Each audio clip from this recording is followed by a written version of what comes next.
Hello, everyone. Tonight we are drifting weightless through the endless hush of ancient seas where shadows were older than bone and the silence had weight. The water is dark but not dead. Shapes move around you slow and suspended, their outlines vague as dreams. One of them hovers just ahead.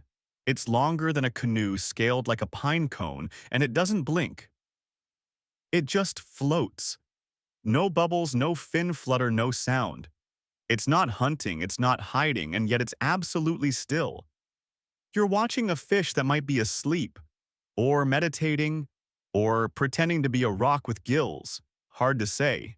You're about 60 million years too late to ask it. But don't worry, tonight you'll get close enough to feel its heartbeat slow, and maybe yours too.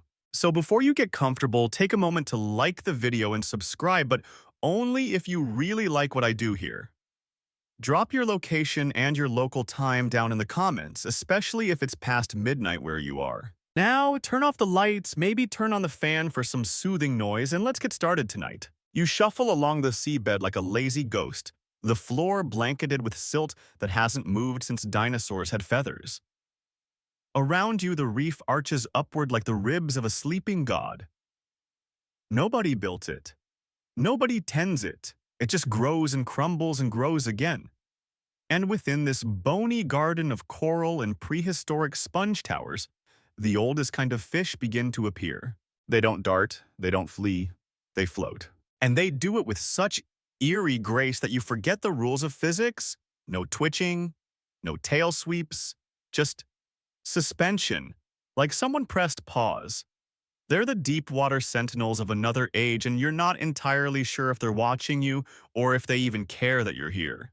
Here's a fun fact. Many modern fish species sleep in a way that doesn't look like sleep at all. Parrotfish, for instance, ooze a protective mucus cocoon around themselves, which is exactly as disgusting as it sounds. But these ancient fish, they didn't do that. No slime blankets, no drifting off behind kelp curtains. They just hovered in open water, tilted nose down or tail up in strange postures that look more like ritual than rest. Historians still debate whether these prehistoric swimmers experienced anything we'd recognize as sleep. After all, fish don't have eyelids. There's no snoring, no drool on the pillow.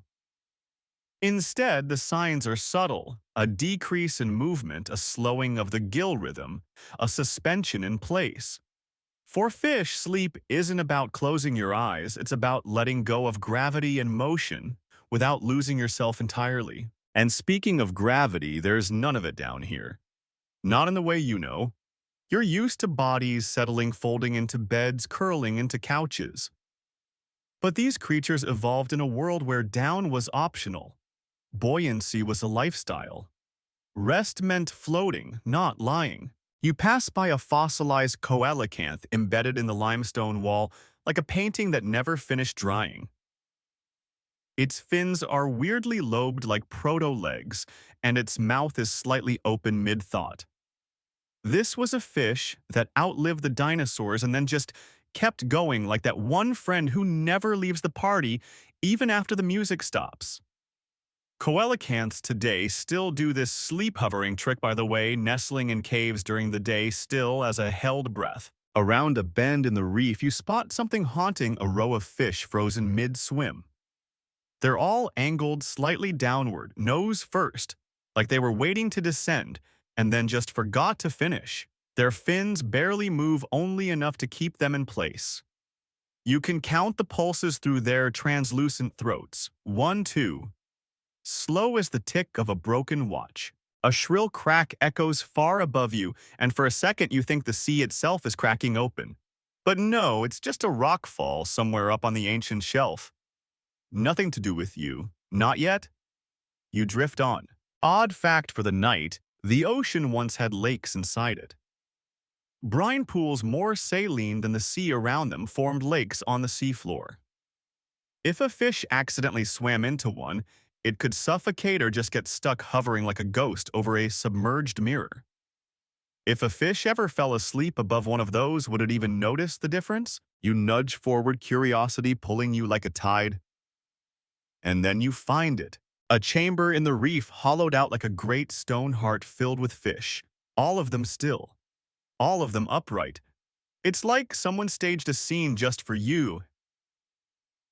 Hundreds of prehistoric fish suspended vertically, some nose down, others tail high. Their eyes are open. Of course they are. But their movements are barely detectable. They are not reacting to you. They are somewhere else. Imagine sleeping standing up. Not just standing, but floating. No spine to compress, no mattress. Just muscle memory and instinct and the ancient rules of neutral buoyancy. You try to mimic them and you feel yourself starting to spin slowly, ever so slowly, as your brain tries to figure out which way is up. You're not welcome here. Not unwelcome either, just irrelevant. These fish slept in ways we barely understand. Did they dream? Did their prehistoric neurons flicker with memories of sunlit shallows and hunting grounds and near misses with teeth? Or was their sleep dreamless like a phone on low battery? Dimming but never fully off. Modern scientists track REM cycles in birds and mammals, but fish are elusive. Some display sleep-like behaviors. Some rest for periods of time. Others, like sharks, can't stop moving or they drown. The rules vary. And the past, even blurrier. You press your hand gently against the reef wall. It feels warm, alive, as if something inside it remembers all these still fish, each a shadow of the ages. You close your eyes just for a second and imagine yourself among them. Hovering, drifting, forgetting how to fall. You drift a little deeper now, just beyond the warmth of the reef's cradle, following a thin ribbon of light that shouldn't exist. It coils downward, not like sunbeam or torchlight, but like something that remembers how to glow. Maybe it's the echo of phosphorescence. Or maybe your brain, already half lulled into prehistoric rhythms, is just making things up. Below you fish, not in schools or clouds, not darting, just hovering, all the same type, all at once. They're slender, armor-scaled creatures, somewhere between a modern gar and a steel javelin. You watch as one rotates slightly in the current, its body motionless while its eye tracks something invisible. Then it rights itself again. It hasn't moved an inch in any direction. It is, as far as you can tell, standing. Now standing is a loaded word in the ocean. Down here, up and down are fluid suggestions. But these fish are pointed vertically. Nose up, tails buried in nothing. They're aligned like a chorus line of spears, their fins barely twitching to stay in place. It's unnatural, and it's been going on for about 350 million years. These are the sentries, not their scientific name, of course, but they might as well be. They've been found fossilized in sediment layers, preserved in eerie, upright positions, as if their last act on Earth was to salute the abyss. The theory is they never touched the sea floor. Not once. Not even to die. Historians still debate whether this behavior was strictly rest or some form of passive hunting. Maybe they slept this way, maybe they waited, or maybe the two were the same thing. After all, when your prey is dumb enough to swim straight into your mouth, why waste energy chasing it? You float among them, careful not to stir the current. Their gills flare rhythmically. It's not quite sleep breathing, but it's not alert either. Somewhere in between. Like a bored cashier at a night shift who's legally required to stay awake but spiritually already dreaming of waffles. One of the fish twitches. A fin jerks just enough to correct a tilt, then back to stillness. This species is long extinct, of course, but its posture is remembered both in fossils and in behavior, echoed by distant modern cousins. Needlefish, pike. Even certain reef-dwelling pipefish today sometimes hover in a similar pose. Nature has a way of recycling the really weird ideas. And this idea of standing sleep, it's stuck. Odd fact, horses can sleep standing up, thanks to something called the stay apparatus in their legs. But fish have no legs. They have no bones to lock, no tendons to brace against a flat surface. So how do they stand? The answer is buoyancy. Just the right balance of internal gases and water pressure lets them hang in place like weird meat balloons. Still, vertical, half asleep, the reef begins to thin out now, replaced by broken spires and scattered boulders, places where fish can't hide but can hover. And that's the whole trick. Hiding is for the weak. Hovering is for the confident. You follow one fish, just one. It's slightly larger than the others. Maybe older. Maybe just bloated. It's motionless in the water, angled head up like it's peering toward a ceiling it'll never reach. Then slowly, its jaw opens just a little, like it's tasting the current, like it's waiting for dinner to swim in. And wouldn't you know it, here comes dinner. A smaller fish, sleek and careless, zips into view. It's moving fast, clearly not up to date on the local legends.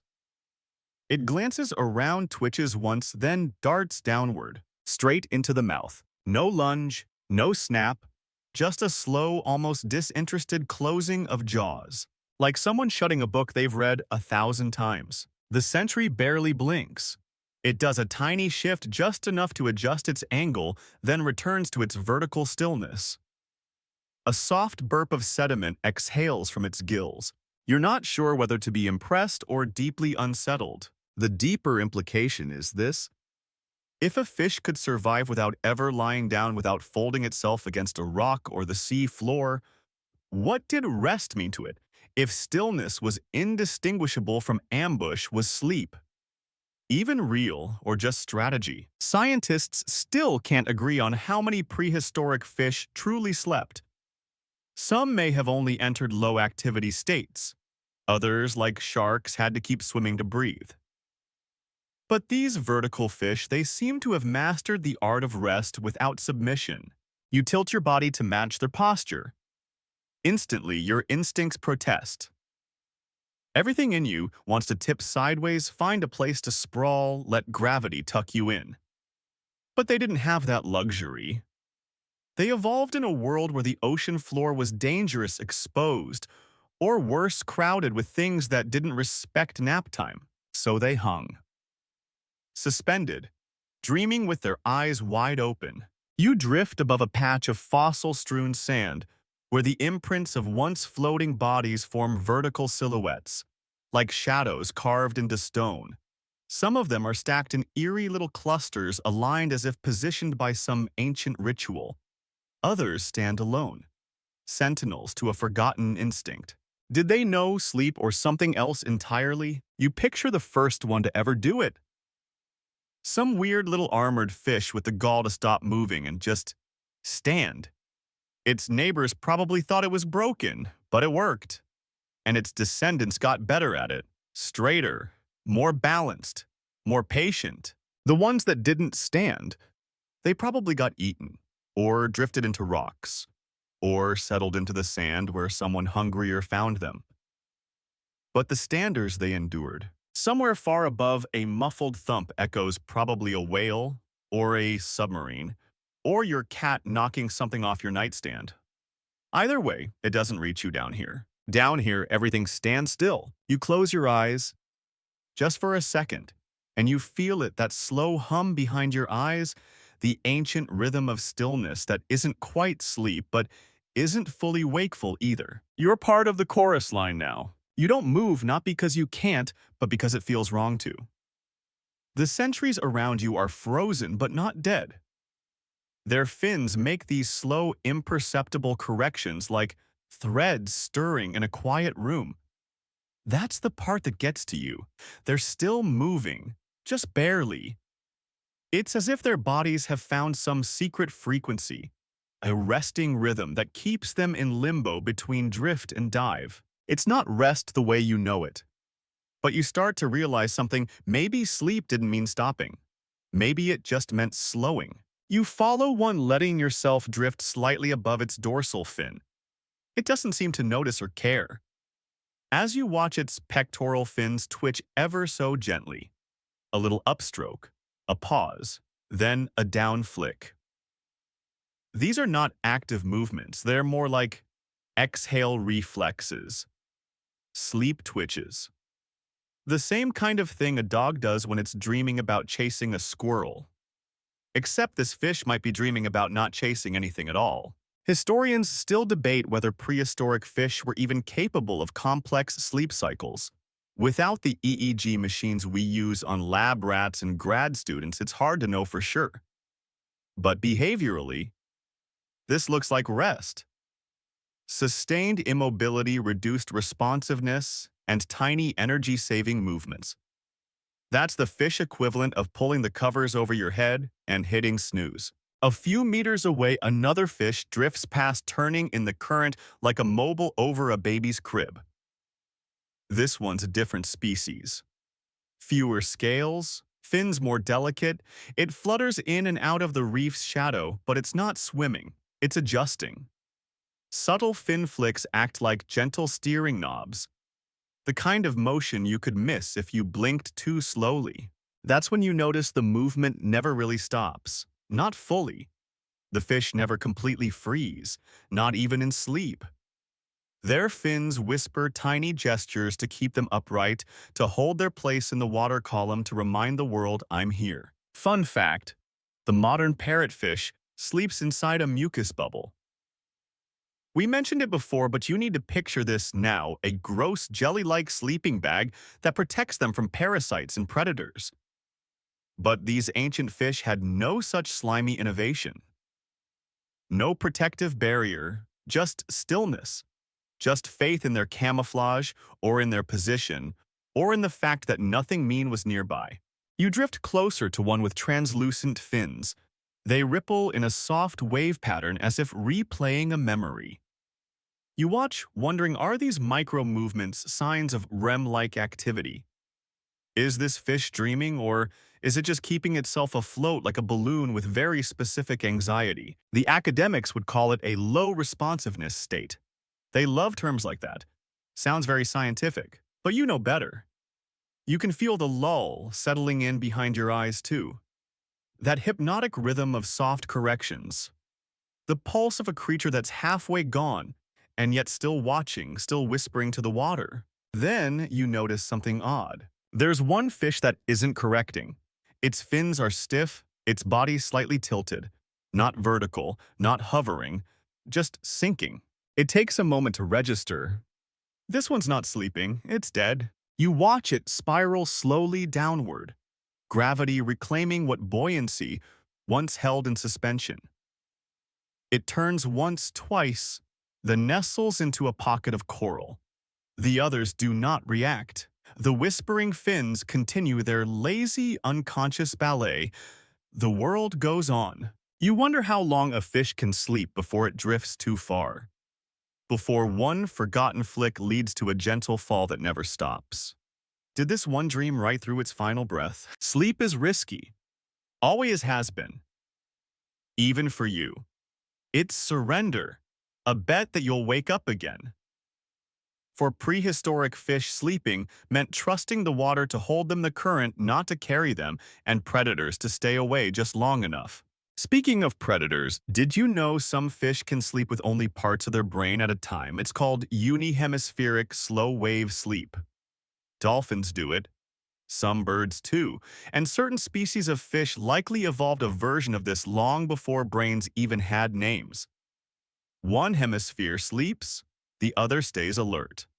One eye open, one eye closed, half dreaming, half guarding the door. You take a moment to try it yourself, well, metaphorically. You close one eye, keep the other open. Doesn't work great for humans, just makes everything look slightly wrong.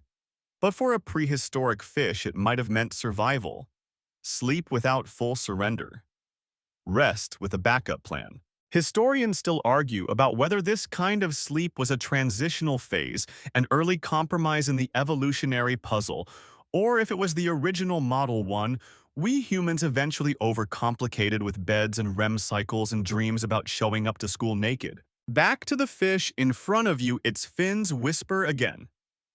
You watch a slow ripple trace down its tail, not because of any immediate threat, not because it's thinking, but because even in sleep the body remembers motion, like a violin string that hums just because the room shifts. Another fish glides past you, this one larger and stranger. Its skin is patterned like bark and it carries the look of something carved, not grown. It pauses mid-current angles slightly into the flow, then locks itself in place with barely a flick. That's it. That's its whole contribution. Just correction, maintenance, stability. That's the lesson you're starting to pick up here. Sleep for these creatures wasn't about collapse. It was about control. Not letting go, but letting enough go to rest without falling. You float back from the cluster and look at the reef as a whole. Now you can see the choreography. Each fish is its own metronome, moving slightly in time with a beat older than language. They are not unconscious. They are not alert. There's something in between. Dream surfing on whispers of motion. And in that you see the elegance. Rest not as stillness, but as subtle rhythm. A soft, secret pulse that says, I am tired, but I am still here. You let yourself drift again just enough to mimic them, just enough to feel the current catch you, hold you, rock you without permission. No beds, no pillows, just water. Just whispers. Just the memory of fins moving even after thought has gone dim. You close your eyes, or maybe just one. And for a moment it feels like enough. The water turns darker now. Not pitch black, just dim enough to make the edges of everything feel soft like a dream you can't quite remember. You move slowly through it, your limbs forgotten, your thoughts thinned out by pressure and peace. It's hard to tell how deep you are anymore. The reef has melted away behind you. Up and down no longer matter. Ahead there's a cave. Not the sharp, gaping kind that promises sharks and regrets. This one glows, very faintly, like a lantern under a blanket. You pause outside its threshold, letting your eyes adjust, not that they need to. The light draws you in all on its own. Inside fish. At first, it looks like no one's home. Just pillars of coral and slow clouds of silt. But then you spot them, small, nearly translucent forms scattered across the walls and floor like forgotten thoughts. They're not moving, not even twitching. And yet the room pulses with light.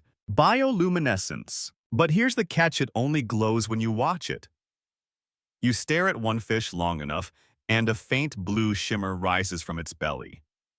Look away and it goes dark again. Not all at once, more like the way a firefly dims when it thinks you're not looking. Scientists today know that many deep-sea fish can glow either through their own chemistry or with the help of symbiotic bacteria. But this is different. These prehistoric cave dwellers seem to have evolved light that reacts to attention. Historians still debate whether this trait was for communication camouflage or something stranger, like passive defense through confusion. After all, nothing says don't eat me like being too weird to register as food. You drift closer. The glow intensifies.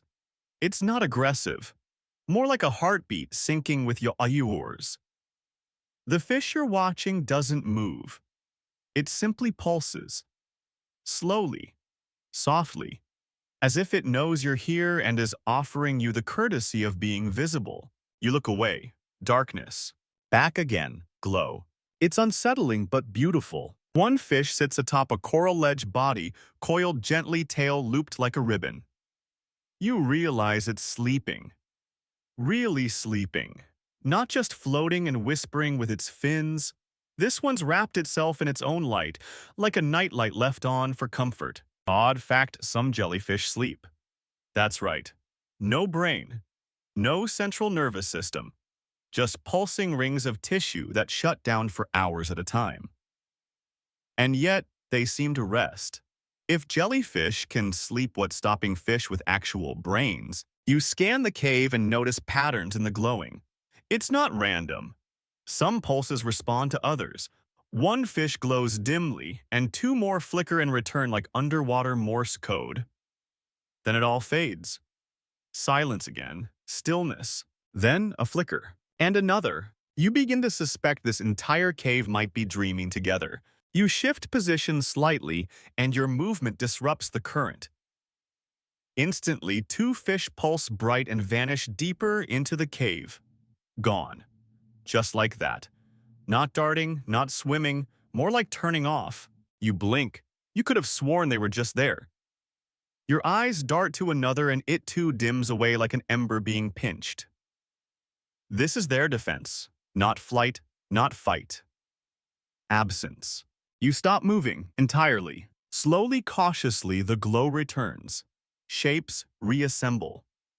Fins become visible again. One floats straight toward you, its body pulsing with dim green bioluminescence like a living glow stick with opinions. It doesn't touch you, just passes near, trails its tail, and leaves a ghost image in your vision like an afterburn. There's a theory, one you remember now half buried in some paleontology documentary, that certain prehistoric fish used bioluminescence not just to communicate, but to anchor themselves. In the total blackness of deep marine caves, having a visible self was a way to remember where you were, who you were. A kind of feedback loop. And maybe when they slept, that glow was a gentle alarm system. If a predator came too close, it disrupted the pattern. The glow flickered. Fish awoke. Or vanished. You press a hand to the coral wall. It's cool. Pitted. Alive in a way bones sometimes are. You imagine not for the first time that this whole space is a shared mind. A cave-wide consciousness. One big neural reef full of fish that pulse and sleep and maybe even whisper in light. And now for a strange modern comparison, humans glow too, technically. Your body emits low levels of bioluminescence strongest around your face, fluctuating with your metabolic cycle. You can't see it, of course, but it's there. Maybe that's why people stare at sleeping faces. They're looking for the ancient glow we all forgot we had. Back in the cave, the rhythm picks up again. Not frantic, just busier. Like dreams are getting interesting. The fish are glowing in slow loops now. A spiral here, a circle there. You catch glimpses of pairs curling toward each other in synchronized pulses, their lights rising and falling like breath. This isn't just rest, it's ritual. A kind of shared descent into somewhere else. Do they dream? Do fish imagine things when they sleep? No one really knows. But studies in zebrafish, a far cry from these bioluminescent cave ghosts, suggest that fish do experience brainwave shifts during rest patterns. Flickers, even eye movement, just like REM. The cave suddenly dims again. A large shape drifts past the entrance. You don't see it clearly, just the shadow. But it's enough to silence the light. Every fish turns off, just gone. You hold your breath. Not that it matters. The shape is too far to reach you, too slow to care. Still, the cave waits. 20 seconds pass, 30, then glow. One flicker, then two, then all. A fish curls back onto its coral perch. Its tail drapes across a ridge like a sleepy scarf. You could swear it's sighing. You begin to back out of the cave, slowly, respectfully. No ripples, no sudden shifts. And as you leave, the glow fades not abruptly but gently.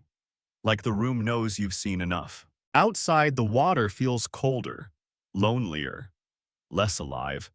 But behind you, the cave pulses faintly, a heart still beating in the dark. You wonder what it's dreaming about. There's a shift in the current now, soft but different. You feel it before you hear it. A pulse not in light or fin flicks this time, but in the hush between movements. Something's nearby, something bigger. You hover just above the coral shelf, peering into the dimness ahead, like a late-night driver scanning for deer. Nothing yet, just shadows. You begin to wonder if the cave fish with all their glow and vanish tricks were trying to warn you. Then it emerges. Slowly. Like a thought you wish you hadn't had. A predator. It doesn't lunge. It doesn't roar. It yawns. Yeah, that's right. This ancient fish, longer than a van, scarred across its side like a badly aged statue, glides into view, with its jaws stretched wide in what looks like the most exhausted threat display in evolutionary history. Rows of teeth. A mouth big enough to swallow your sleep-deprived anxiety in one gulp. But it's not hungry. Not yet. It's yawning. Historians still debate why predators, especially fish, yawn before they strike. Some claim it's a jaw reset. Others say it's a show of dominance. A few whisper that it's a nervous tick like flexing your claws before a speech. Whatever it is, this ancient behemoth is doing it repeatedly. Yawn. Close. Wait. Yawn again. And you realize something unsettling. It's sleepy. Like actually sleepy. Its movements are too slow. Its turns too wide. The yawns aren't just posturing, they're a tell. You're watching a killer in the liminal space between rest and instinct. A nightmare that hasn't quite hit REM. You drift lower, circling a jagged outcrop to stay hidden. The predator glides past you, belly nearly brushing the sand. Its fins drag ever so slightly, stirring up a slow swirl of silt. You get a look at its eyes, wide open but unfocused. They're not locked on anything. Just open for business, but lights clearly off in the back. Odd fact, some modern reef predators are crepuscular. They hunt most at dawn and dusk when they're just groggy enough to confuse you for food, but still sharp enough to catch you. It's their sweet spot. This fish. It's the prehistoric version. It moves like it knows killing is in its job description, but it hasn't clocked in yet. You creep behind a cluster of boulders, heart hammering. Not because you're in danger, but because you've just seen something you weren't supposed to witness. A predator resting. That's a taboo. Prey are allowed to sleep. Predators. Not really. They're supposed to be perpetual machines, always alert, always dangerous. But this one, it's dozing between bites, living in that warm, fuzzy blur where dreams and reflexes share a couch. And here's the weirdest part, it's more terrifying like this, less like a monster, more like a force of nature you accidentally caught napping. The fish pauses, turning lazily toward a school of small silver-bodied swimmers. They sparkle in the half-light like spilled glitter. You think for one tense moment it's going to strike. Instead, it yawns again. You can almost hear it sigh. Then very casually, it flicks its tail and drifts straight through the school. The smaller fish scatter, but they're not panicked. They don't dart away like they've seen death. They move like commuters parting for a slow-moving freight train. No teeth, no blood, no chase, just inertia. Historians still puzzle over these moments in fossil records, mass graves of small fish alongside one massive predator. Did it eat them? Did it sleep among them? Did it just exist while they collapsed around it like cosmic background noise? You float closer to the sand now, staying low as the big fish circles a rocky alcove and settles. Yes, settles. As in nestles its body into the seafloor with the practiced ease of someone who's done this 1,000 times. It rests its lower jaw on a ledge. Its eyes dim slightly, its gills slow. And there it is, a prehistoric apex predator dozing like your uncle on a recliner after Thanksgiving dinner. Odd fact break. Crocodiles sleep with one side of their brain alert, much like those fish you saw earlier. But some also pretend to be asleep to ambush prey that assumes the danger is dormant. It's a tactic, a trick, a lie with teeth. So now the question festers, is this fish really asleep?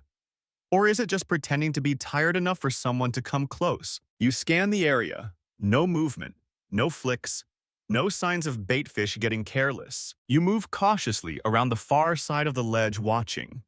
Its eyes are still open but glazed, unblinking. It's almost meditative. You begin to believe this one truly is in some sort of slow-wave drift state stupor. And suddenly it jolts, just once. A spasm, a flash of motion through the tail. A silt bloom erupts, the water churns. But it doesn't lunge at you, doesn't pursue. It just shifts size and settles deeper. It probably dreamed it was chasing something. You realize this creature might be one of evolution's earliest sleepwalkers. Well, sleep swimmers. Half asleep yet capable of action. A neural halfway point between full sleep and instinctual aggression. Nature's version of checking your alarm clock, realizing it's Saturday, and face-planting back into your pillow. You retreat slowly, careful not to stir the cloud of sediment still drifting from its last twitch. It doesn't follow, doesn't notice, or maybe it does and just doesn't care. You're beneath its interest or beneath its dream. As you float upward back toward the reef line, your body feels heavier. Not from fear, but from awe. The kind you feel after watching something impossible behave like it's bored. This predator, this ancient yawn machine, has just taught you something fundamental about the ocean. Even nightmares need nap time. You've come far enough now that the reef is a faded memory, the predator, a sleepy silhouette behind you. The water feels denser, here thicker somehow, as if the ocean itself is trying to muffle the sound of thought. You're surrounded by a wide-open plain of seagrass and shadow, flat, featureless, and quiet enough that even your heartbeat feels like a broadcast. But then just ahead there's movement. Small, subtle, a flicker, a tilt. You hover closer and realize it's a shoal. Dozens of fish, sleek and silver like knives, dancing under a bedsheet. At first, they seem unremarkable.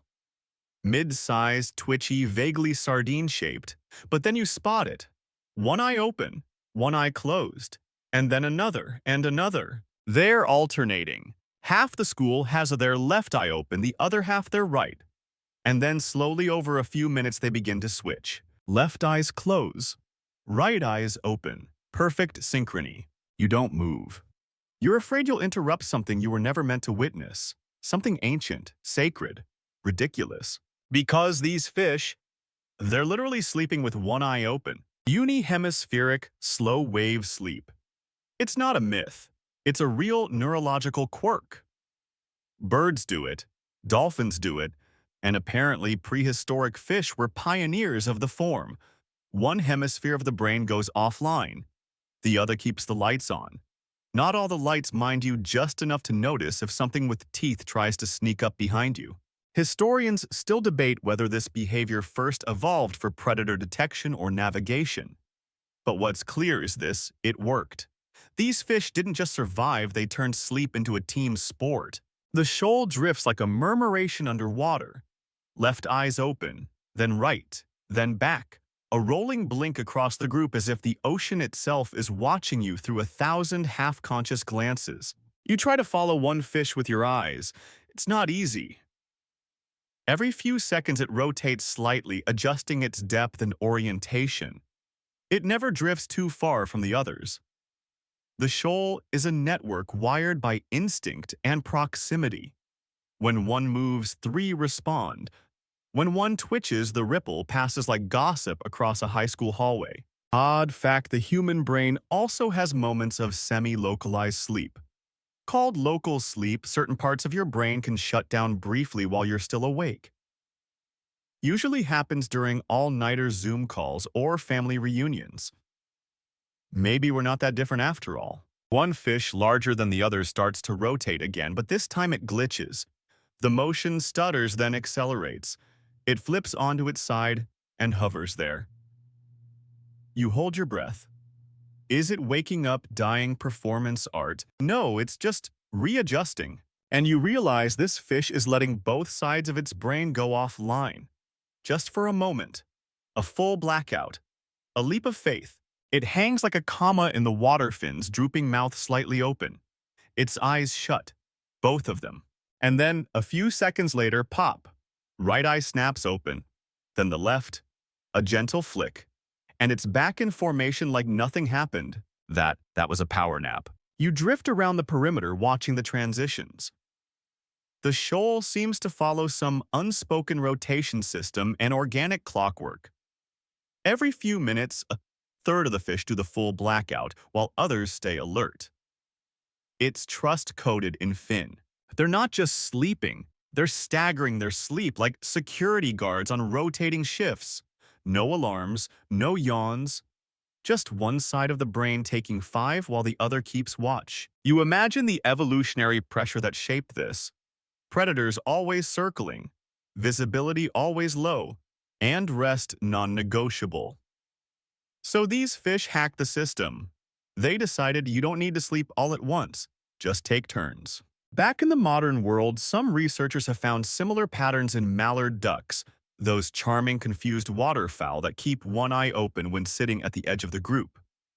Always the outermost ducks. Always half aware. It's a good system. If you're not the outer duck, of course. You begin to notice something else. The fish closest to you, closer to the edge of the shoal, are the most alert. Their open eyes track you, subtle but definite. The fish in the middle dreaming, fully zoned out, snoozing without shame. And here's where the system really clicks. They rotate. The alert ones eventually drift inward and the sleepers take their place on the edge. Fairness, shared risk, ancient democracy in action. Historians argue about whether these rotational sleep groups existed this far back, but you're watching it happen. Maybe the behavior was emergent, less about conscious cooperation, more about statistical survival. Stay in the middle. Better chance of living. Stay on the edge too long. Say hi to the big sleepy yawn fish from earlier. You back off, trying not to create ripples. The shoal shifts.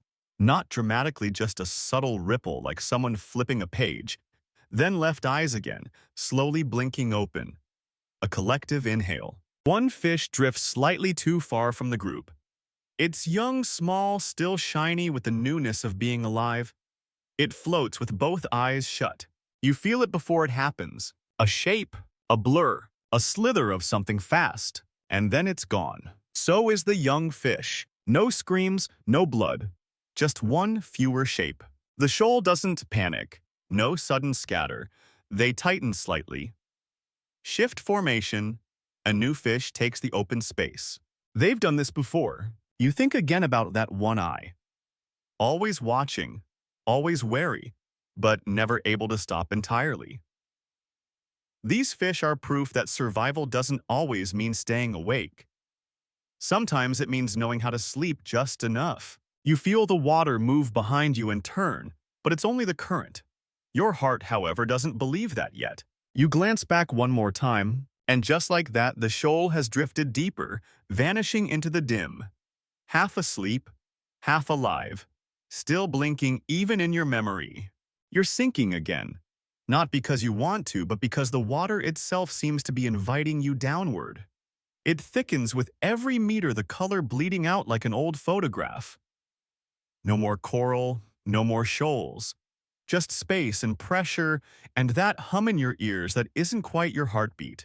Ahead, there's a shape. At first, you think it's just another shadow, but then it moves slowly, methodically, and upside down.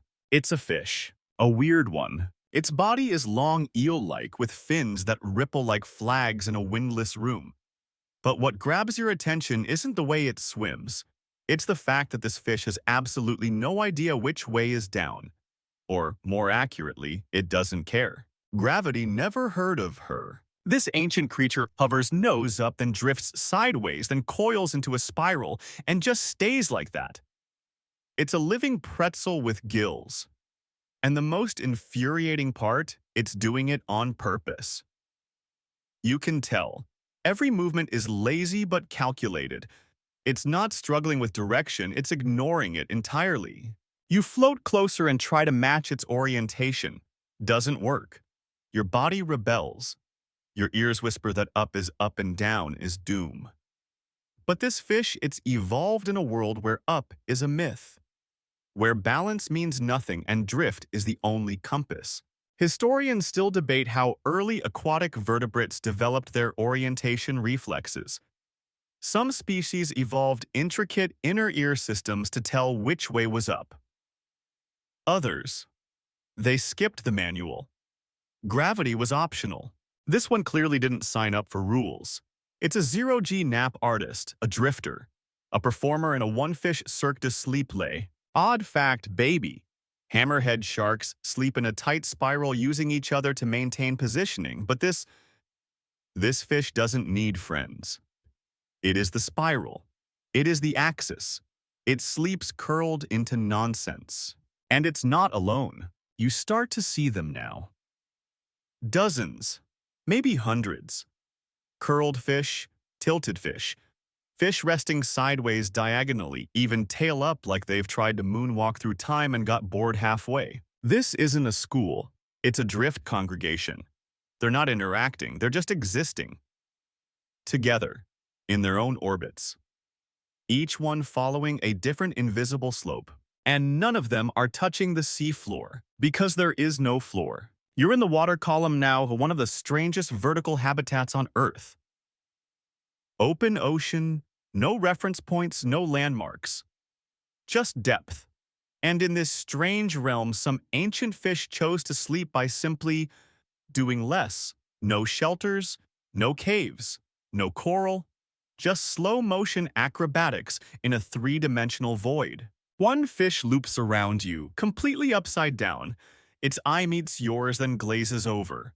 You're not a threat, you're a lamppost. It drifts away, spinning slowly like a coin on its final rotation. How does this even work? Turns out some fish have incredibly fine-tuned swim bladders that let them adjust their buoyancy with surgical precision.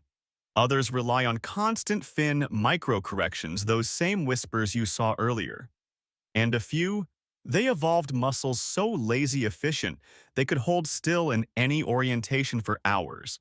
It's not standing, it's not even floating anymore. It's suspension. You try to think of a modern comparison, and then it hits you. Astronauts sleep like this, free-floating in the International Space Station, tethered only by a strap or sleeping bag. No down, just a soft drift into unconsciousness, trusting the ship not to spin you into a wall mid-dream. These prehistoric fish, they were the original astronauts. Historians speculate that fish who lived in the mid-water column had to be extra careful with their sleep. No caves to hide in, no seafloor to press against, just open space filled with open mouths. So instead of shutting down completely, they slept the way tightrope walkers nap, always knowing where the edge is, even in dreams. You catch sight of one especially round fish shaped like a coin with fins. It's doing slow somersaults as it dozes, its mouth gently opening and closing in what might be sleep breathing or just mild confusion. You drift underneath it. It doesn't react. You clap once. Nothing. Not even a blink. Either it's deeply asleep or it's invented a new way to ignore you entirely. And honestly, respect. Another fish glides past you vertically, head down, tail up. It rolls once, then twice, then freezes mid-turn. It's upside down, slightly tilted, one fin stretched like it's trying to ask a question it forgot halfway through. It stays that way. Not twitching, not correcting, just resting. You begin to feel jealous. There's something deeply enviable about this kind of sleep. No pressure points, no sheets, no overheating. Just the quiet embrace of water and the promise that orientation is someone else's problem. Odd modern note goldfish, when stressed, can sleep floating upside down. People often mistake it for death, but it's just a glitch in the gravity matrix. Some of these ancient fish might have been doing it on purpose. Zen through disorientation. You spin slowly now, intentionally, letting yourself feel the weirdness of losing your axis. You try to sleep like they do, soft muscles, slow breath, surrender. It's hard. Your brain keeps yelling about which way is down, but eventually it quiets. The fish continue drifting. None of them move more than they have to, and none of them not one touch the bottom. Because in this world there is no bottom.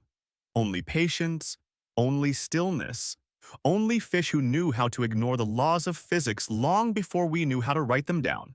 You close your eyes, just for a second, and you spin. The current changes again, this time with purpose. It's no longer the gentle push and pull of underwater twilight.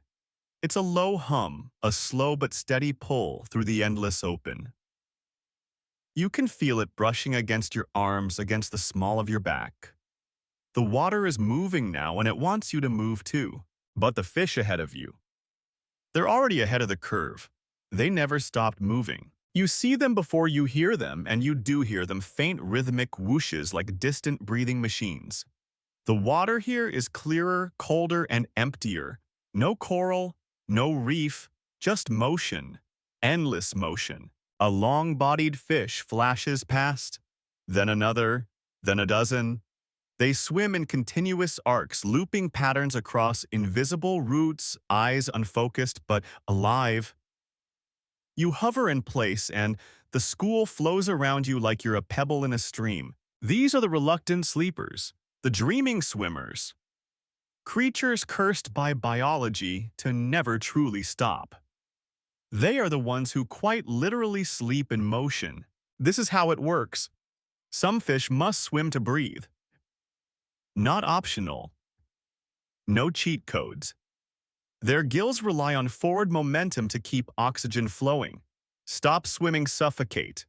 A cruel evolutionary deal, but it built a lineage of creatures who figured out how to nap on the go. Historians still debate whether these fish experienced anything resembling REM sleep. The brain scans we've run on modern analogs like certain sharks and tuna show rest-like activity during swimming, reduced responsiveness, even microsleeps, but nobody agrees on whether it counts as true sleep. You trail behind a particularly large swimmer, a torpedo with muscle. Its tail beats like a metronome, precise and unhurried. Not awake, not exactly. Its eyes are glassy. Its movements efficient. You realize it's following a path, not a scent, not prey. A loop. This fish is looping in its sleep. Odd fact, some birds fly thousands of miles without landing, dipping into microsleep mid-air. Their brains take turns left side naps while the right keeps the wings flapping. These fish. They're doing something similar, just wetter. Another creature passes you, smaller this time, with shimmering skin and oddly slow tail beats. Its eyes roll slightly, then correct. You notice its mouth is partially open and its gills flutter in tight sync with its body motion. Every few seconds, its tail gives a burst, almost like it's jerking itself back to awareness. A dream kick. Maybe. Somewhere behind you, another tail flicks. And another. It's like a ballet where everyone's half asleep yet never crashes. You begin to get it. These fish have no bedrooms, no rest stops. Their habitat is momentum. They don't pause, they pace. You drift along beside the matching speed. It's hypnotic. The repetition, the rhythm. You could stay like this for hours, just watching these ancient creatures swim through eons of instinct. One of them peels off from the group. Not abruptly, just a casual veer, like a sleepwalker deciding to take the long way home. You follow. It dips downward into slightly deeper water. Then banks left, then right, then left again. You realize it's tracing a pattern. A memory. The same way you sometimes find yourself driving to the store on autopilot when you meant to go to work. This fish is asleep at the wheel. It drifts past a rock formation and brushes against it lightly, just enough to course correct. The structure helps. A landmark. A guide. It's swimming, but it's not thinking about it. It's dreaming in circles. Oddly enough, you've probably done something like this too. Ever zoned out while walking, then suddenly arrived at your destination with no memory of the journey, same energy. Same weird blur between movement and mind. Scientists have found that fish like salmon and tuna maintain sleep swimming in circular currents, natural eddies that let them drift in lazy spirals while still keeping oxygen flowing through their gills. Some call them water treadmills. Nature's built-in snooze button. But it's not just about air, it's about vulnerability. These fish can't sleep if they stop moving, but they also can't stop predators if they fall too deep into unconsciousness. So the compromise. Keep swimming, let the brain dip in and out, nap between beats. You drift lower, matching the slow arc of the sleep fish. Its body glows faintly from reflected light, each scale a mirror for the past. You wonder what it sees when it dreams. If it dreams. Do fish revisit old feeding grounds in their minds? Do they relive close escapes? Or is it all just sensation, current, speed, warmth? You start to hear it again, that low rhythmic thrum of tails beating. It surrounds you. A moving lullaby. The whole school has circled back. They're looping now. Dozens of them. Hundreds. All swimming in synchrony. Not perfectly aligned, but similar enough to hum a single note across the water. You don't dare interrupt. To bump, one might send ripples through the whole loop. So you let yourself glide among them, hands by your sides, legs still. You're not swimming now. You're borrowing momentum, dreaming through osmosis. You feel it, a pull behind your eyes, a pressure at the edge of sleep, the temptation to give in, to stop thinking, to just move and let the world happen around you. You could stay here, circling forever, but your brain isn't built for this, not fully, not yet. You slow and the school continues past you, tail after tail flicking through the dark. Each flick a whisper. Each arc a soft defiance of biology's limits. You hover alone now. The fish are disappearing into the dim still, circling, still sleeping. You know they'll never stop, not until they do. One final flick, one final loop. Then maybe the current will take them for good. Until then, they swim, and sleep, and swim again. There's a calmness here, but it's different from before. Less solitary, less suspended. You feel a kind of structure in the water now, an underlying rhythm, like the distant pulse of a heartbeat through walls. You follow it not with your eyes, but with your instincts, and soon you find them. A maze, a labyrinth of coral ruins, fossilized and half-buried, yet still bristling with life. Every branch is heavy with anemones crusted with ancient moss and strung with the filaments of soft-bodied things that never needed bones. It's quiet, but not empty. You float into the maze. At first, you think you're alone. Then you spot the outlines. Dozens of them. Maybe more. Fish, small, patterned, strange, nestled between the coral columns like sleepy statues. They're not moving, not even swaying, just hanging, held in delicate places where the current curls inward and rests. But this isn't random. This is synchronized sleep. You drift over the coral ledge and the pattern unfolds. Clusters of fish grouped closely, 6 in one cranny, 4 in another, all angled the same way, bodies aligned like silverware in a drawer. And here's the kicker, they're all breathing in sync. Inhale. Exhale. Gills flare. Gills fall. It's not a school, it's a congregation. A collective nap. You hover beside them, wondering how this came to be. Surely at some point fish didn't care about each other's rest schedules. Sleep when tired. Move when hungry. But somewhere along the evolutionary spiral, sleep became something else. Something social. Historians still debate when fish began to sleep in coordinated groups. Some argue it's a defense tactic, more eyes, more ears, more chances to detect a midnight murder. Others suggest a more subtle benefit. Warmth protection from current drift, or maybe just the comfort of being near another pulse. Whatever the reason, or seeing the result. An ancient culture of sleep. Not like humans in beds, but like commuters dozing together on a night train, swaying gently as the world rolls past. Odd fact, emperor penguins huddle not just for warmth, but to allow rotational rest, taking turns in the brutal cold. This coral maze, it's a marine version, no snow, but plenty of pressure. You slide into one of the empty niches, not too close. You don't want to interrupt the rhythm, but just enough to feel the water still. You listen. It's not music, not exactly, but it's close. The kind of background hum that lets your thoughts soften, like a ceiling fan at 3 a.m., or your friends breathing in the dark of a childhood sleepover. Then suddenly movement, but not panic, just a shift. One fish twitches its fin and glides to the next spot, nudging a neighbor in the process. That neighbor flicks its tail, adjusts, then stills again. It's like watching ripples move through a pond, except the pond is alive and organized. This isn't sleep for survival. It's sleep for comfort. You remember reading somewhere that some species of parrotfish return to the same spot in the reef every night, like an assigned seat. These prehistoric fish may have done the same. The coral patterns are worn in specific ways, smoothed by fins and time.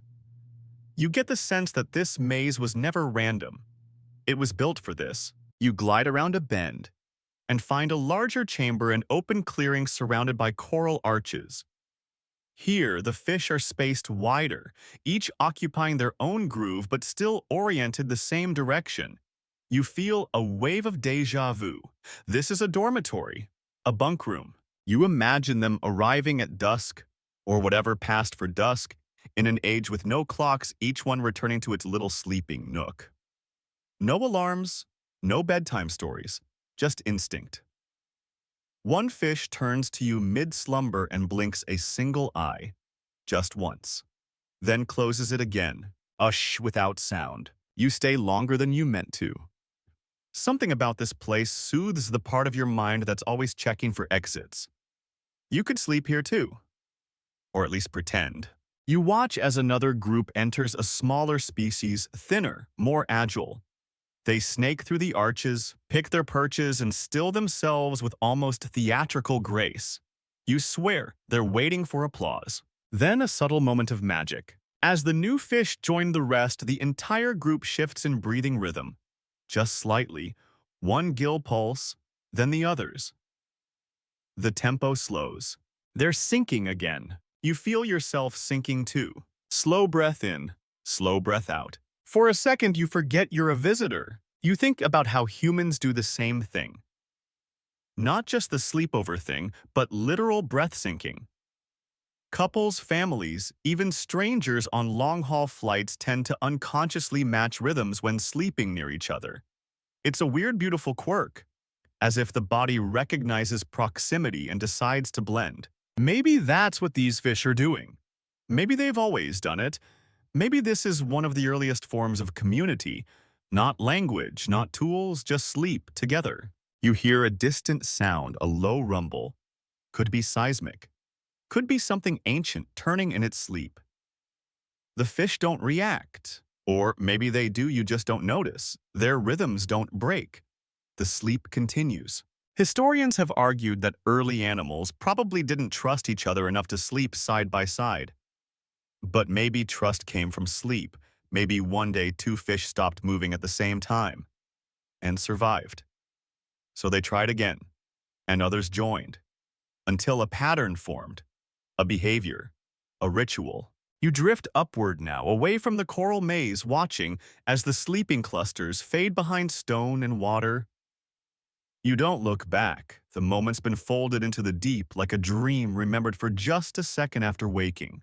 Somewhere below, the gills still whisper. The fins still pulse.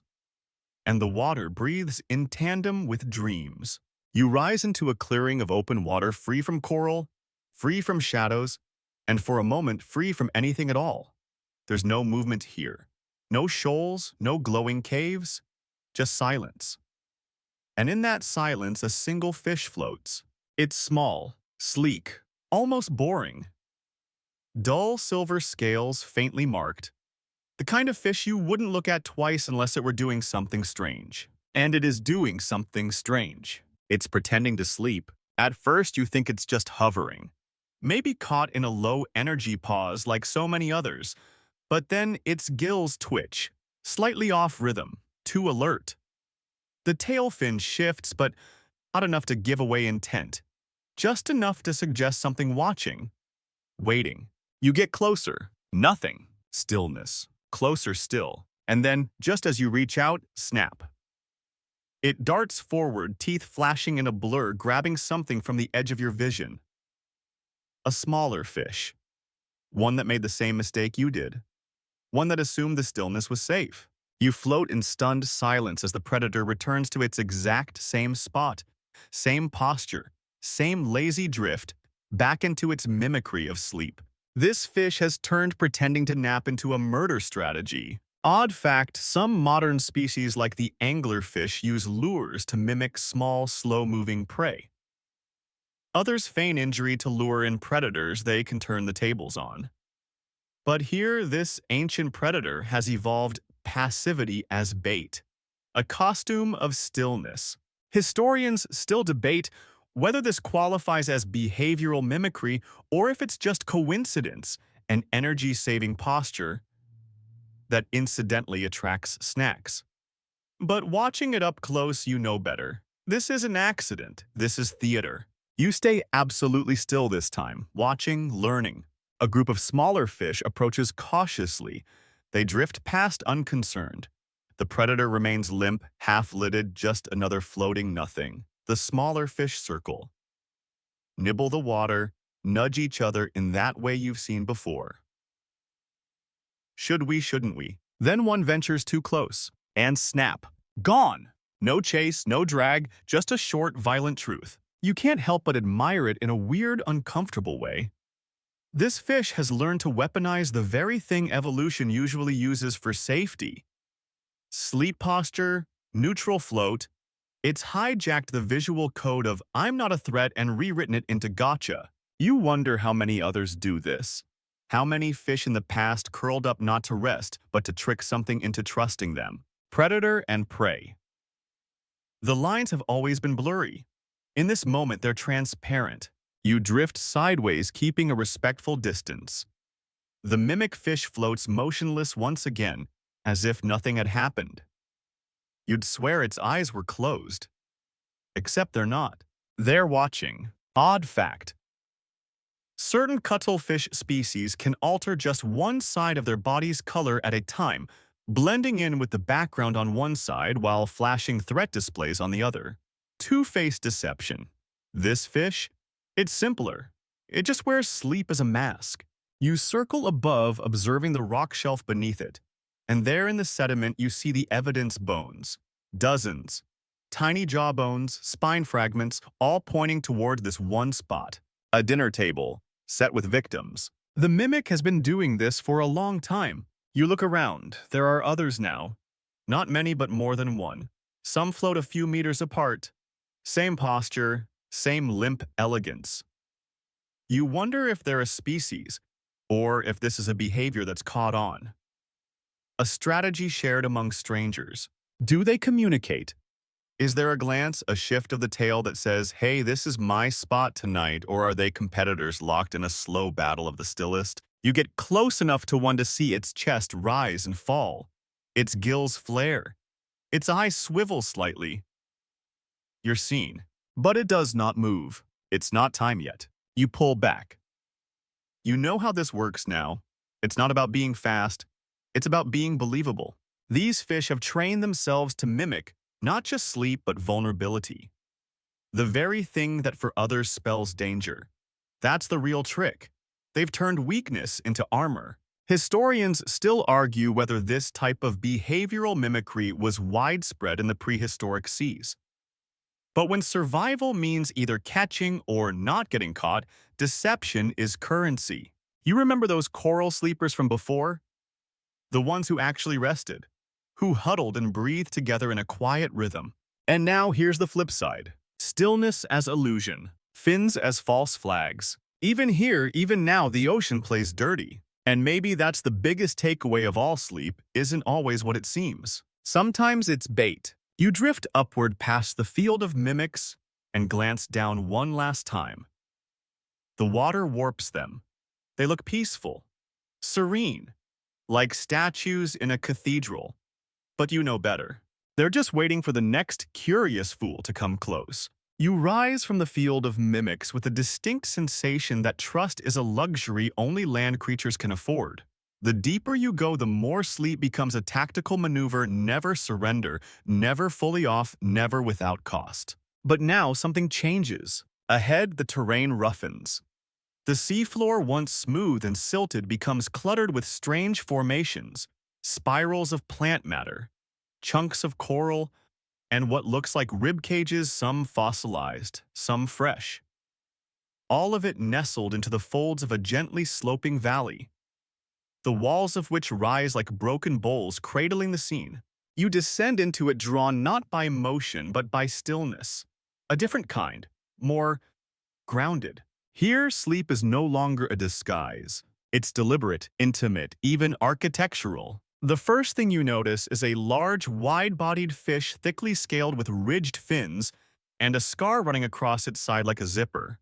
It's motionless, but not floating. It's braced.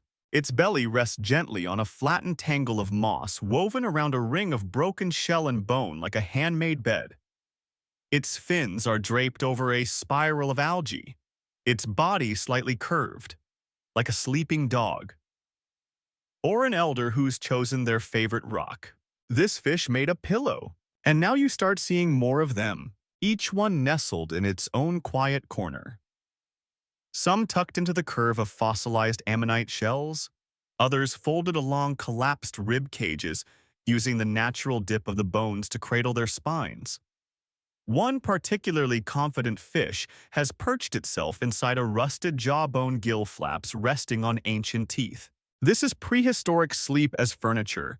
No more suspension, no mimicry, just rest fully acknowledged. Odd fact, modern loaches, a kind of freshwater bottom dweller, sometimes wedge themselves into ceramic tubes in aquariums to sleep pressing tightly against the surface for a sense of security. Here, these ancient sleepers invented their own tubes. Out of history, you hover over one of the fish, careful not to stir the silt. Its eye is closed, fully. No half-brain alertness, no floating mimicry, just honest, full-body sleep. And it's using a clump of sea moss like a blanket, a literal biological cushion. Historians still debate whether these behaviors represent instinct or adaptation. Did the fish choose comfort, or did the environment choose for them? But let's be honest, once you start tucking your tail around your snout and reclining on a rib cage, you're beyond mere reflex. You drift farther in toward the deepest fold of the bowl. The light here filters in at odd angles, bouncing off calcified remains and algae in golden flakes. The fish are arranged in careful proximity, never touching but never far. Each one in its own little depression, its own private suite. And something else clicks. They're not just sleeping, they're sharing space. That's rare, even now. Even in modern oceans, many bottom-dwelling species are territorial. They'll fight over inches, but these ancient bracers, they're coexisting. Quietly, peacefully, trusting that no one here is going to try anything in the middle of a nap. This isn't survival strategy. This is culture. And that's when you notice the strangest thing.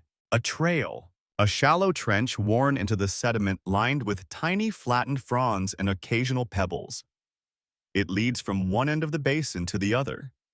And along it, several fish are gently gliding, not swimming, not darting, just gliding. Slowly, patiently. They're taking turns. One stops, curls, settles into an empty spot near a sunken ribcage. The next glides forward. Another pause, another nest. It's a procession, a sleep migration, one that's been happening so long the floor remembers it. Odd fact. Arctic reindeer follow ancient migratory routes so consistently their hoofprints become semi-permanent trails.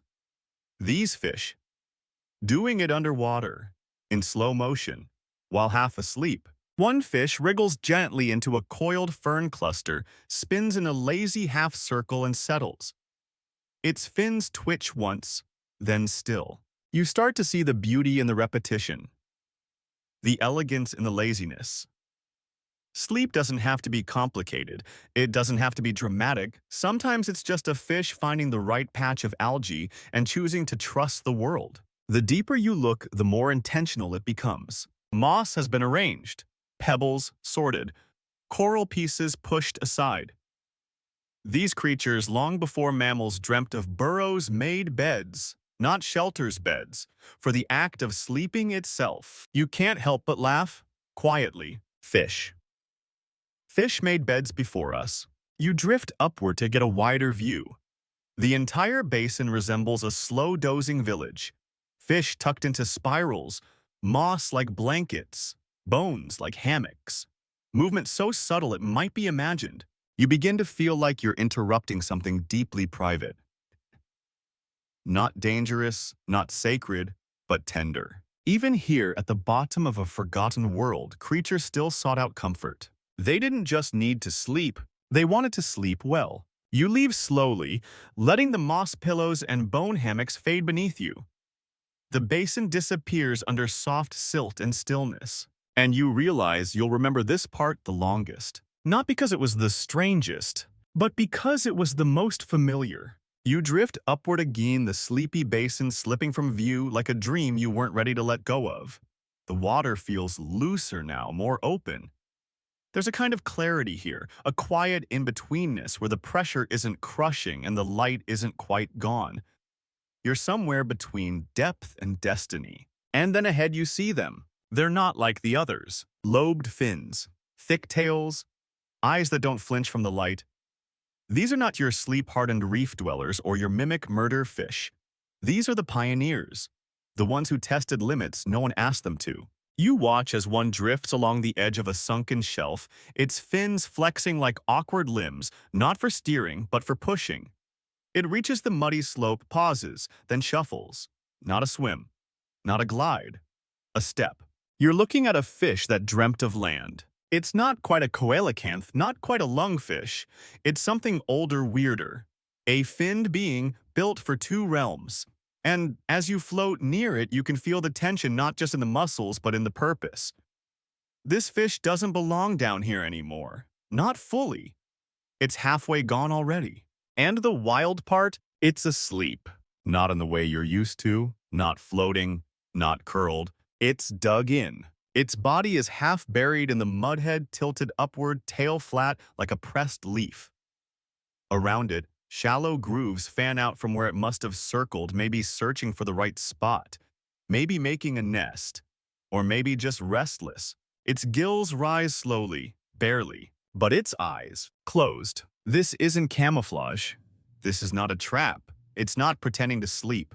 It's sleeping for real, in the mud, on purpose. Odd fact, modern African lungfish can survive droughts by burrowing into dry mud and entering a state called estivation, which is basically a months-long nap. Their ancestors probably figured out something similar in the swampy, stagnant edges of ancient rivers. Historians still debate whether the transition to land was driven by hunger drought or sheer curiosity. But what if, just what if it was about sleep? What if it started here? You watch as another finned pioneer shuffles awkwardly across the silty edge, plowing a little furrow like someone trying to find the cold side of the pillow. It pauses, rolls slightly, then sinks down beside the first. They sleep side by side. Not floating, not flickering, lying down. You're seeing the evolutionary equivalent of a full-body exhale. Of a creature saying, enough of this water ballet. I just want to lie down like the gods intended. The mud strangely seems to welcome them. It wraps around their sides, anchors them, keeps them still in a way open water never could. This is the seed of stillness. You hover above them and for the first time imagine sleep not as surrender but as ambition. To be still in water is hard. It takes muscles, balance, awareness. But to lie down, to stop fighting gravity and let something else carry your weight, that takes a kind of bravery. A trust. These fish were dreaming of land before land was ready. You drift a bit farther and see more young ones nestled into shallow puddles of water, half their bodies exposed to the air. You expect them to panic, to wriggle for deeper safety. But no, they're napping, fully still, fins limp, gills working slowly, bellies pressed into mud. It shouldn't be possible, but it is. And in that moment you realize this is how it begins. Not with conquest, but with comfort. Maybe the first vertebrate to ever crawl onto land wasn't looking for food. Maybe it was just trying to find a place to sleep without floating away. Odd fact, in certain modern amphibians, sleep intensity increases after physical exertion, especially when adapting to new environments. Evolution rewards rest. Even when it's clumsy, even when it's weird. You picture it now, the very first time. A storm, a flood, a young fish stranded in a muddy ditch.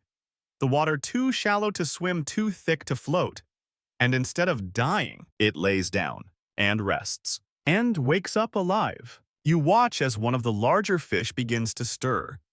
Not startled, not defensive, just a sleepy roll of the torso, a slow wiggle of the tail. It pushes itself upright with its thick lobed fins, lifting its face into the shallow water like a child wiping sleep from their eyes. It blinks, then lies back down. They don't need caves, or glow, or mimicry. What they found was better ground. You hover just above the mudline. Now hands outstretched and lower yourself gently. Your palms press into the sediment. It's soft, warm, feels like old memory. Feels. You lie down, not because you're tired, but because for the first time since entering this ocean, it feels like you're allowed to. A fish passes by slowly. It glances at you as if to say, "Took you long enough." Then it settles next to a fern root and exhales gently.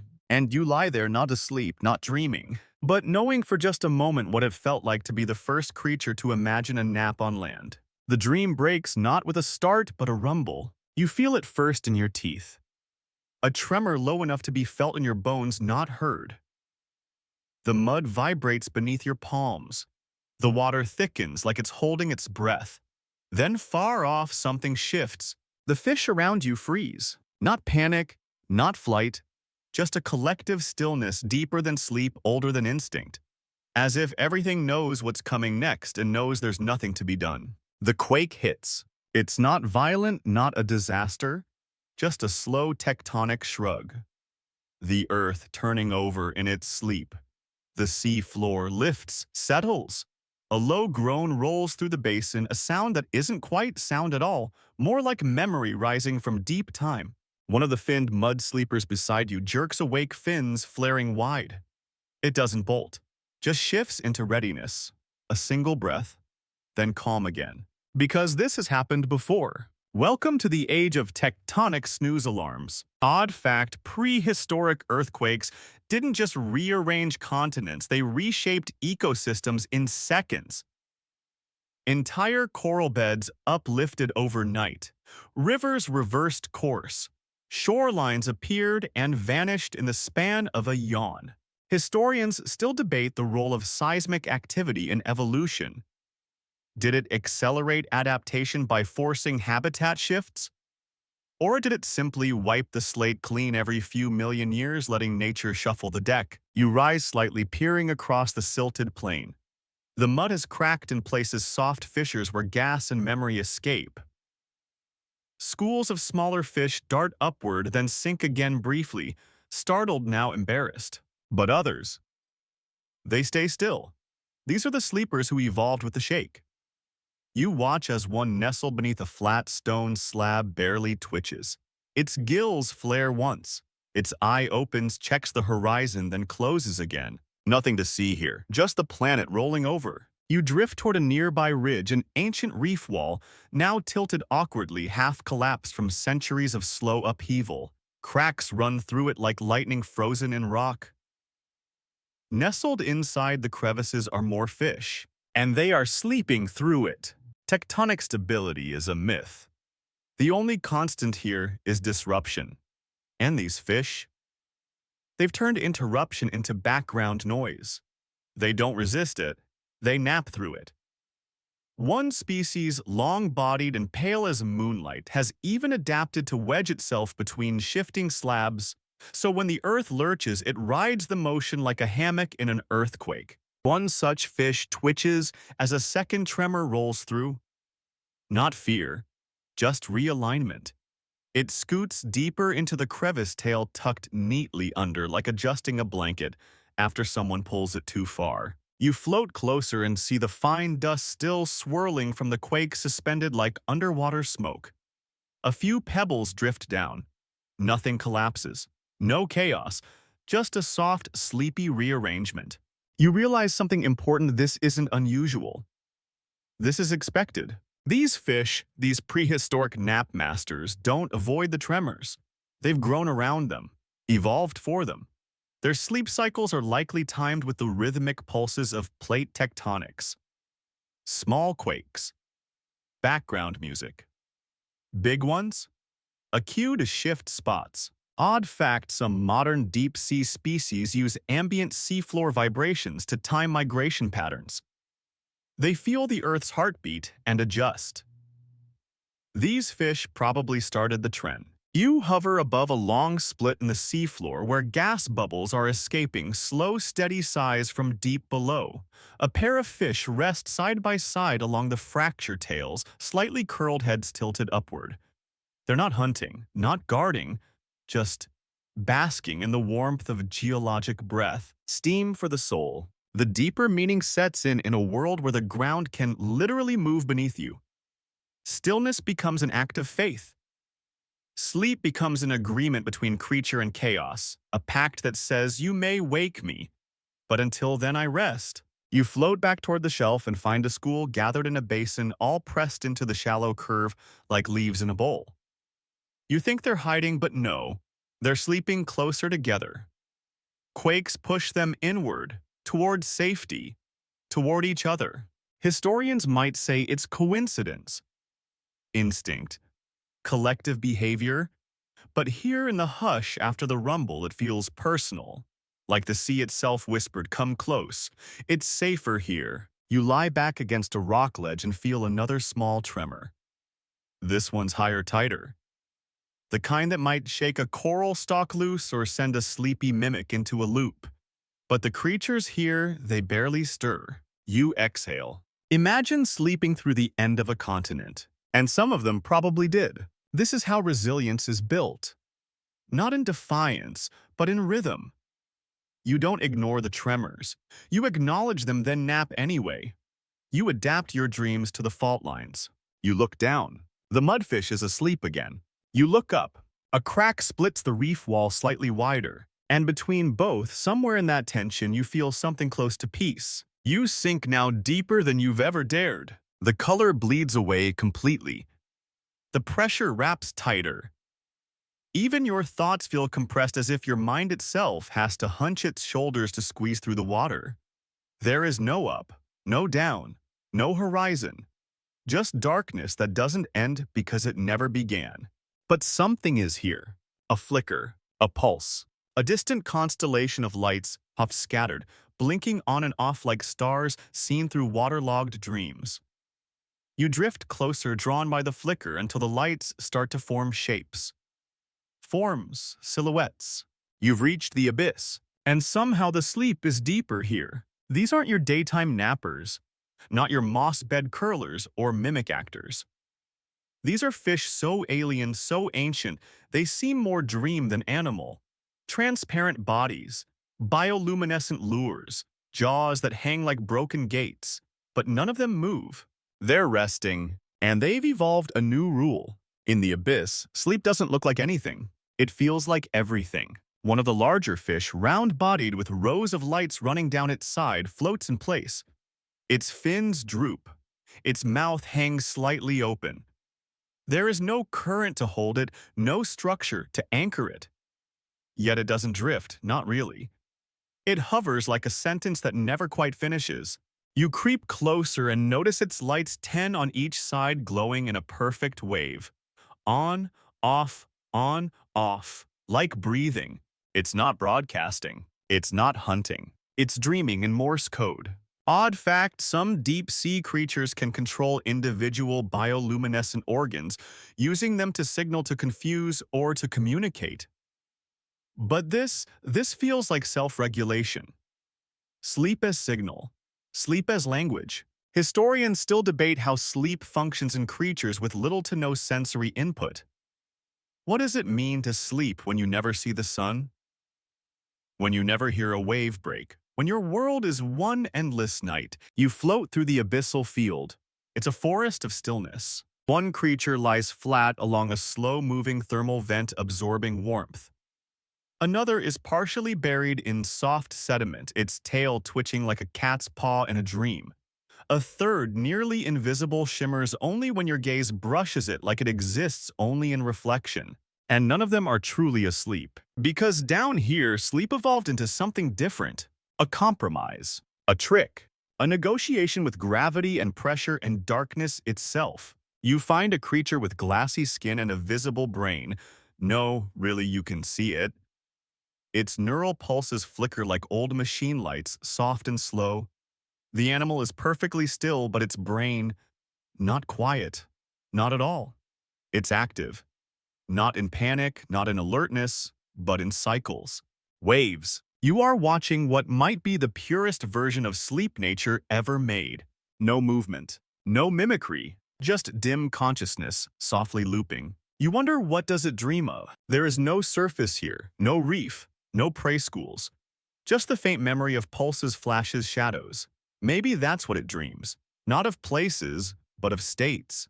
Warm, cold, still, drifting. You pass a smaller creature coiled like a shrimp made of wire, and it flares briefly with light, then darkens again.